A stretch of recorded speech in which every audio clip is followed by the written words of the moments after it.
Hello students. जब से नोटसेट 5 का नोटिफिकेशन आया है सब बच्चे बहुत टेंशन में आ गए। सब कह रहे हैं कि यार दो दो बार एग्ज़ाम करा दिया हमारा तो बहुत नुकसान हो जाएगा। पहली बात तो 2 बार पढ़ना पड़ेगा, हम कैसे तैयारी करेंगे, इस बात को लेकर भी लोग बहुत चिंता में आ गए, संशय में आ गए। एक दूसरी बहुत बड़ी समस्या भी हो गई कि बच्चे जो दूर रहते हैं वो क्या, हम पहला एग्ज़ाम देने जाएंगे, हमारा खर्चा होगा आने जाने का, फिर बाद में दोबारा जाएंगे एग्ज़ाम देने, फिर खर्चा होगा आने जाने का। तो बच्चा कुछ पाने के लिए कुछ खोना तो पड़ता है, ये बात तो आप भी जानते हो।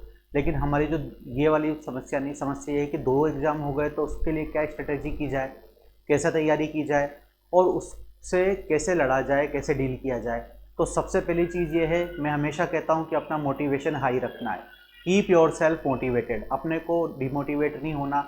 समस्याएं जीवन का हिस्सा है, इसको भी एक समस्या मान के चलो। तो पहले तो बच्चों ने पूछा कि यार ये क्यों एग्ज़ाम 2 करा दिए, तो कोई बड़ा रीज़न नहीं था 2 कराने का। एक मान लो इसको एक्सपेरिमेंट मान सकते हो, या हो सकता है कि यूपीएससी का जो पैटर्न चला आ रहा है जिसमें 2 तरह का एग्ज़ाम होते हैं, या फिर आईआईटी का जो पैटर्न चला आ रहा है जिसमें 2 बार एग्ज़ाम होता है। पहले एक स्क्रीनिंग किया जाता है और स्क्रीनिंग में जो बच्चा सेलेक्ट हो जाता है, जो बच्चा सक्सेस हो जाता है, उसी को आगे मेन एग्ज़ाम में बैठने को दिया जाता है। तो एम्स भी शायद इसी पैटर्न को लागू करना चाह रही थी और पिछले 3-4 महीने से बात, कहीं सरसरी बात चल भी रही थी कि ऐसा होने वाला, और सच में हो भी गया। तो हमको क्या करना है, हमको एक तो बिल्कुल भी चिंता में नहीं आना, हमको टेंशन नहीं लेनी। क्यों नहीं लेनी टेंशन? कोई जिस बच्चे ने पढ़ाई करी है सिंसियरली, जिस बच्चे ने तैयारी करी है, जिसको पूरा कोर्स याद है, जिसने पढ़ चुका है, उस बच्चे को कोई डरने की बात ही नहीं है। क्योंकि उसको ऑलरेडी सब कुछ इतना आता है कि वो एग्जाम में क्या पूछ लेंगे।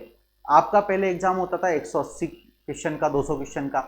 अब आपका 180 मिनट 200 क्वेश्चन का होता था, अब कह दिया कि 90 क्वेश्चन 90 मिनट लेंगे और 100 क्वेश्चन लेंगे। तो आपका तो आधा ही टाइम रह गया।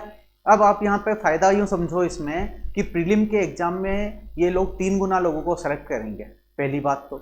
अब उन 3 गुना लोगों को सेलेक्ट करेंगे तो सिर्फ उन लोगों में ही कंपटीशन होगा। अब पहले जो कंपटीशन होता था पूरी जनता में होता था, जितने लोग अप्लाई करते थे उनमें होता था।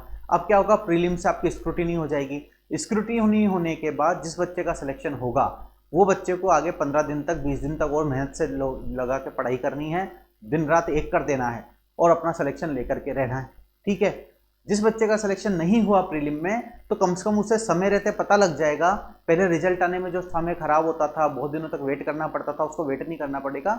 वो नेक्स्ट एग्जाम की तैयारी करने के लिए अपने आप को मेंटली प्रिपेयर कर सकता है और उसमें हताश होने की कोई आवश्यकता नहीं है। अगर किसी का सिलेक्शन नहीं होता है तो सिलेक्शन होने में देखो समय लगता है, कई बार कहीं ना कहीं कोई पढ़ाई में कोई कमजोरी रहती है अपनी, कहीं ना कोई लक का भी फैक्टर इसमें चलता है।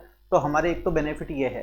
दूसरा क्या है कि कई बार क्या होगा कि बच्चा जो है सेलेक्ट तो हो जाता है पर उसकी रैंक बहुत अच्छी नहीं आ पाती, क्योंकि मान लो जिस दिन उसने एग्जाम दिया उसकी तबीयत खराब थी, सिर दर्द हो रहा था, कुछ भी रीजन हो सकता है। तो प्रीलिम में अगर आप सेलेक्ट हो गए तो आप फाइनल एग्जाम में पूरा दम लगा करके अपना पढ़ाई कर सकते हो, दम लगा करके पूरी कोशिश कर सकते हो। और प्रीलिम का पेपर उतना टफ नहीं होगा। जो आपके क्लिनिकल बेस्ड क्वेश्चन, जो सिनेरियो बेस्ड क्वेश्चन आते थे, वो प्रीलिम में आने के चांसेस उनके कम हैं, वो आपके मेन एग्जाम में आने के चांसेस उनके ज़्यादा हैं। तो आपको कहीं ना कहीं आइडिया लगेगा दोनों चीज़ों का। तो इसमें आपको बेनिफिट ही है, कहीं ना कहीं नुकसान मेरे को लग रहा है इसमें कम होगा, आप लोगों को फ़ायदा ज़्यादा मिलेगा। तो इससे घबराने की बिल्कुल भी ज़रूरत नहीं है। आप जो पढ़ाई कर रहे हो रेगुलर वही पढ़ाई करते रहो, इसमें कोई अलग से पढ़ने की आपको बिल्कुल भी ज़रूरत नहीं है। और आपको कोई भी समस्या है, कुछ भी है, तो आप हमारे चैनल पर कमेंट सेक्शन में आप डाल सकते हो, हम आपकी पूरी मदद करेंगे। आपको जो भी क्वेरीज है उसका आप सवाल पूछ सकते हो, हम उसका वीडियो आपको आंसर में ज़रूर दे देंगे। और हमारे चैनल को आप सब्सक्राइब कीजिए, आप लाइक कीजिए एंड शेयर कीजिए। हमारे क्लासेस भी रेगुलर 3:30 बजे दिन में daily 3:30 to 5:30 regular live class चलती है। आप क्लास अटेंड कीजिए और आपको बेस्ट तैयारी कीजिए। मेरी तरफ से आप सबके लिए ऑल द बेस्ट।